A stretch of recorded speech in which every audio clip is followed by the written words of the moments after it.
अगं आम्ही ना काल नवीन गाडी घेतली त्याचा हा पेढा. अभिनंदन.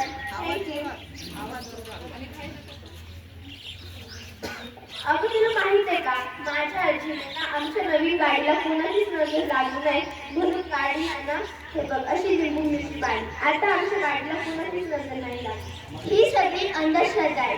पूर्वी जेव्हा बैलगाडीने प्रवास केला जायचा तेव्हा बैलांच्या गळ्यात सुद्धा अशाच लिंबू मिरची बांधल्या जायच्या, कारण हे नैसर्गिक कीटकनाशक आहे ज्यामुळे जनावरांना त्या कीटकांचा त्रास होत नाही. आणि तुमचा प्रवास असल्याने कोणाला चक्कर आली तर हेच लिंबू पाण्यातून त्यांना प्यायला द्यायचे, त्यामुळे त्यांना ऊर्जा येते. आणि तुम्ही आजच्या काळात तर गाडीला नजर लागू नये, अपघात होऊ नये म्हणून लिंबू मिरची बांधत असाल तर पूर्णपणे चुकीचं आहे.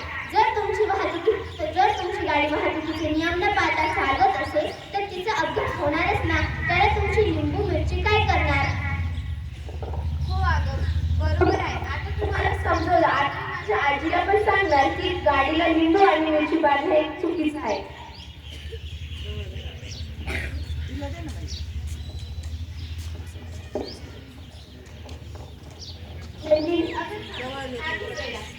कसला का हा पेढा? कॉंग्रॅच्युलेशन्स.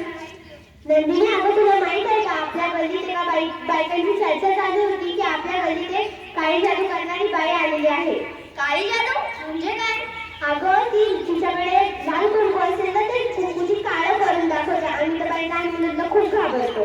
अगं ही सगळी अंधश्रद्धा आहे. मुळात शुद्ध कुंकू जर आपण घेतलं, हे बघा हे शुद्ध कुंकू जर आपण याच्यामध्ये डिटर्जंट किंवा ओला चुना टाकला ना हे आपोआप काळं होतं. थांबा मी तुम्हाला करून दाखवते.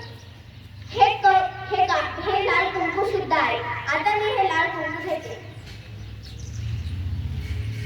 ह्यामध्ये मी निरमा पावडर टाकते. थोडं पाणी टाक म्हणजे दिसेल.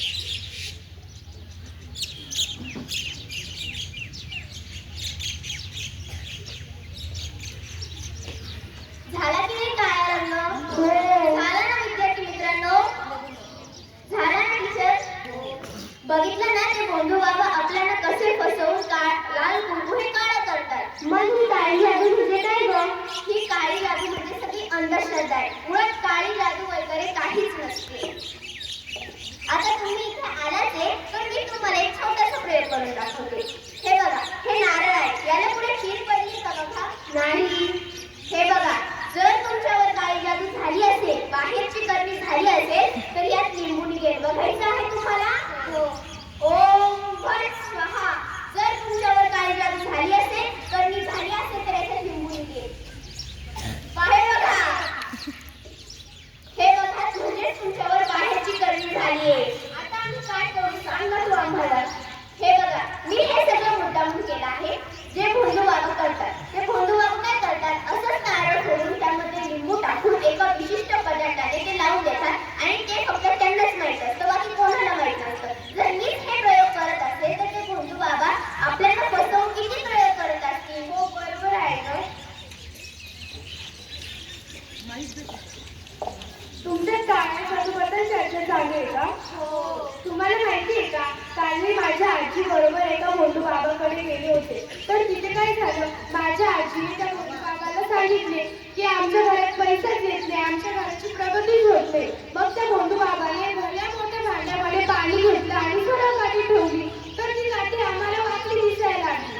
मग ते भोंदू बाबा बोलले की तुमच्या घरावर कोणाची तरी वाकडी नजर लागते. मग त्या भोंदू बाबाने आम्हाला काय बरं उपाय सांगितला? त्यांनी आम्हाला 2 कोंबडं, खूप सारे पैसे हा उपाय सांगितला. अगं ही सगळी अंधश्रद्धा आहे. आपण विज्ञानात शिकलो आहोत ना की अंधश्रद्धा वगैरे काहीच नसते. थांबा मी तुम्हाला दाखवते. हे बघा मुलं, हे चंचू पात्रात मी पाणी घेते. ही काठी कशी दिसते तुम्हाला? आता मी यात टाकली, आता कशी दिसतीये? हे बघा हवेच्या माध्यमातून पाण्याच्या माध्यमात काठी गेल्यावर प्रकाश किरणे आपली दिशा बदलतात आणि त्यामुळे ही काठी आपल्याला वाकडी दिसते. बरं झालं नंदिनी तू मला सांगितलं, नाहीतर आमचे 2 कोंबडे, 2 बोकडे, खूप सारे पैसे मला त्याची बिर्याणी करून खायची. आता थांबा, तुम्ही आलाच आहे तर मी अजून एक प्रयोग करत होते. तुम्ही असं कुठं बघितलंय का असं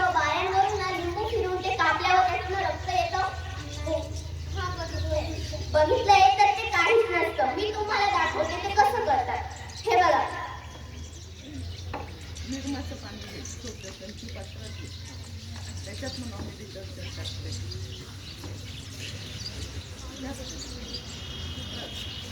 हे बघा, ह्या पाण्यात मी डिटर्जंट टाकते.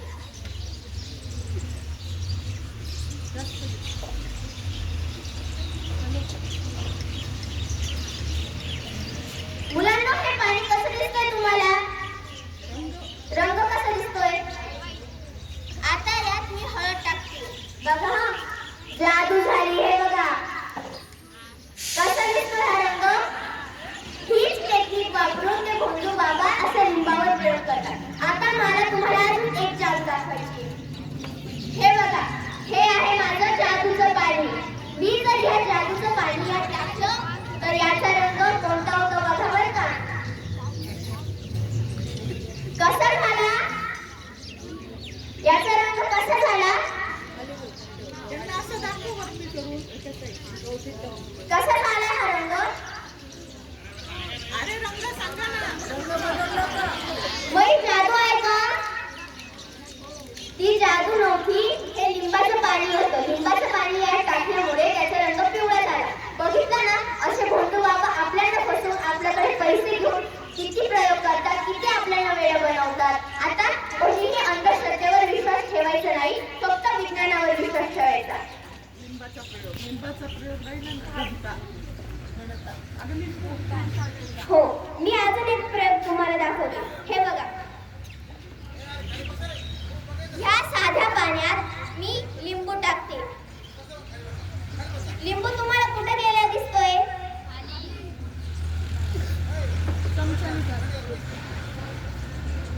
आता हे बघा, हे माझं जादूचं पाणी आहे. आता तुम्हाला कसं कुठे गेलेला दिसतोय लिंबू? कसं दिसतोय? कसं दिसतोय? मग ही सगळी जादू आहे का? हे बघा, जेव्हा साध्या पाण्यात मी लिंबू टाकला तेव्हा तो खाली गेला का? कारण लिंबाची घनता ही पाण्याच्या घनतेपेक्षा जास्त आहे, म्हणून तो खाली गेला. आणि मी याच्यात मीठ टाकलं होतं. ह्यामुळे पाण्यात क्षार निर्माण झाले आणि मी या पाण्यात लिंबू टाकला आणि म्हणून लिंबाची घनता ही पाण्याच्या घनतेपेक्षा कमी झाली, म्हणून तो लिंबू खाली गेला. जशी एखादी जड वस्तू आपण जर पाण्यात टाकली तर ती जड वस्तू खाली जाते आणि जर एखादी हलकी वस्तू जर आपण पाण्यात टाकली ती वरच तरंगते. जसं लाकूड नदीवर तरंगतं ना, तसं.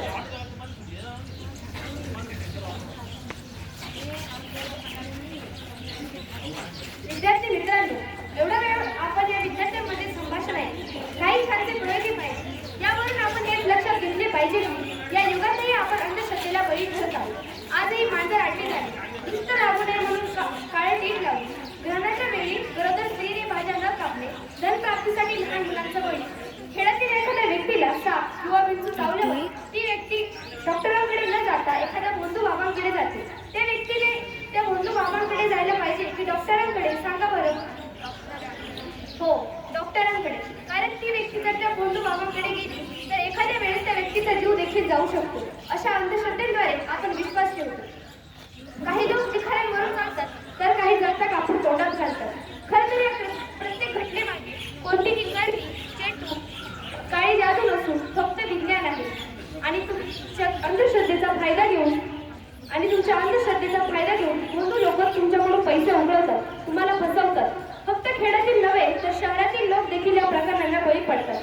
म्हणून मी तुम्हा सर्व विद्यार्थ्यांच्या वतीने असे सांगेन की आपण अंधश्रद्धा अज्ञानाला दूर जाऊन विज्ञानाशी मैत्री करू आणि एक अंधश्रद्धा लोक नसलेला सक्षम भारत तयार करू. जय हिंद, जय विज्ञान. डोळे उघडा, अंधश्रद्धा सोडा.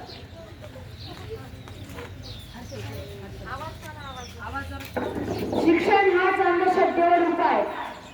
विज्ञान देईल खरी दिशा. अंधश्रद्धा म्हणजे अज्ञानाची साखळी. अंधश्रद्धा सोडा, विज्ञानाला जोडा. जिथे रचना जरा अंधश्रद्धा दूर कर. जादू